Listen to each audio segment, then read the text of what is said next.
नुते पङ्कजवासिनि देवसुपूजित सद्गुणवर्षिणि शान्तियुते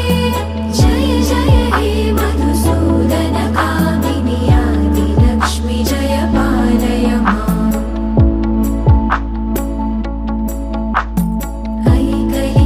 ऐकलिकल्मषनाशिनि कामिनि वैदिकरूपिणि वेदमये क्षीरसमुद्भव मङ्गलरूपिणि